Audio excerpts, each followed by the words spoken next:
Bible story. Choosing the best. Moo, moo, ba, ba. Big cows walk slowly down to the water. Flocks of sheep walk toward the water too. Two men walked behind the cows and sheep. They were Mr. Abram's helpers. "We take care of so many animals," exclaimed one helper. "I hope there is enough water for every cow and sheep to have a drink." The two helpers watched the cows and sheep push and squeeze up to the water. Suddenly, there was a rumbling noise. The helpers looked up. More cows and sheep were tromping toward the water. Behind the cows and sheep walking three tall men. The men were very strong looking. "Make way! Make way!" cried the three tall men. "Mr. Lot's cows and sheep need a drink." "There's not enough room," said Mr. Abram's helpers. "You will have to take Mr. Lot's cows and sheep somewhere else." "We need the water," cried Mr. Lot's helpers. "Our cows and sheep are thirsty. Move your animals out of the way." "No," said Mr. Abram's helpers. "Yes," said Mr. Lot's helpers. "No," said Mr. Abram's helpers again. All the helpers were saying yes and no so loudly that they did not notice an elderly man and a younger man walk up. The elderly man was Mr. Abram. The younger man was Mr. Lot. "What is going on?" asked Mr. Abram in his loudest voice. Suddenly, the helpers stopped. They stopped saying yes and no. The helpers looked at Mr. Abram and Mr. Lot with wide eyes. "We were just trying to take care of your cows and sheep, Mr. Abram," stammered one of Mr. Abram's helpers. Mr. Lot's helpers interrupted quickly. "We were trying to take care of Mr. Lot's cows and sheep," they said. Then all the helpers began to talk at once.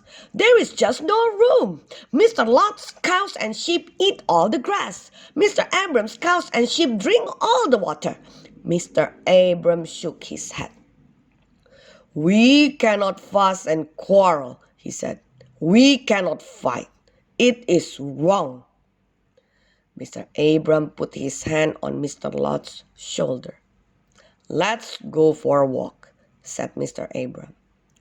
Mr. Abram and Mr. Lot began to walk. They walked until they came to a hill. Slowly, Mr. Lot and Mr. Abram walked up the hill. They walked and walked and walked until they reached the very top. "That was a long walk," said Mr. Lot. "I'm almost out of breath." "Look," said Mr. Abram as he pointed to the land below. Mr. Lot looked where Mr. Abram was pointing. Mr. Lot could see all the helpers. Mr. Lot could see all the cows and sheep. Mr. Lot could see everything.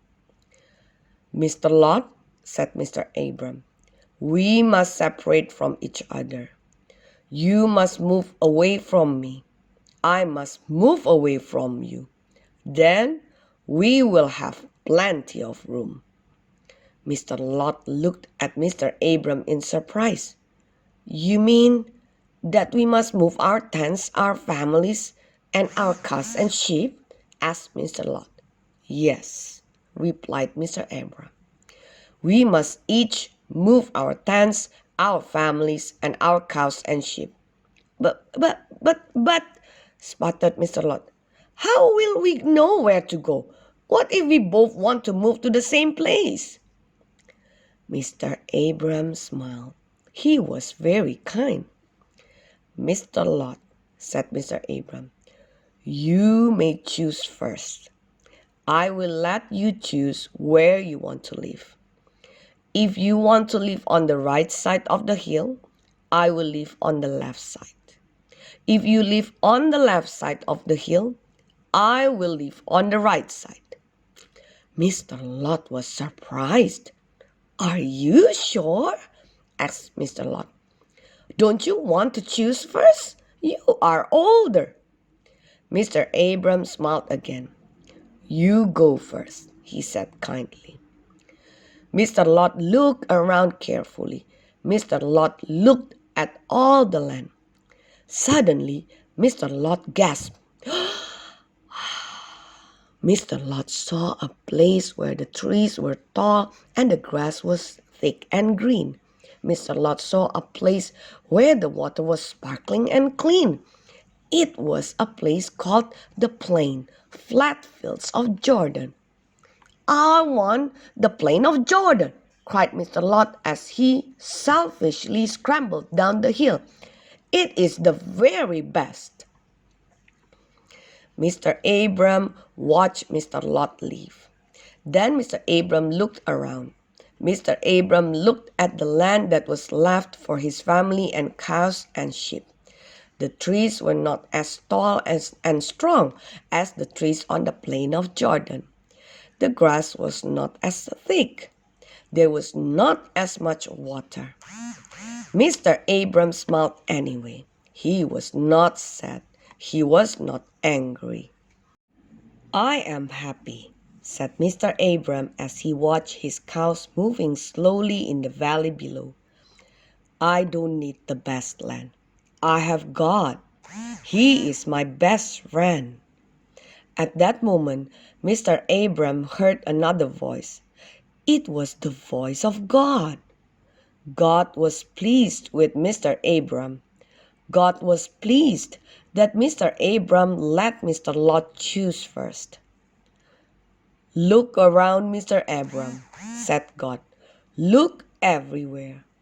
All the land that you see, I am going to give to you." Mr. Abram looked up. He looked everywhere. Mr. Abram could see trees and waters and cows. He could see birds and grass and flowers. Mr. Abram could even see the plain of Jordan. "God is going to give me all this land," whispered Mr. Abram. "I didn't even ask him for it. God is very good." "Thank you, God," said Mr. Abram. "Thank you very much." Mr. Abram began to walk down the hill. He was very happy. Mr. Abram sang and smiled as he walked. When Mr. Abram reached the bottom of the hill, he looked around. "God is wonderful," said Mr. Abram.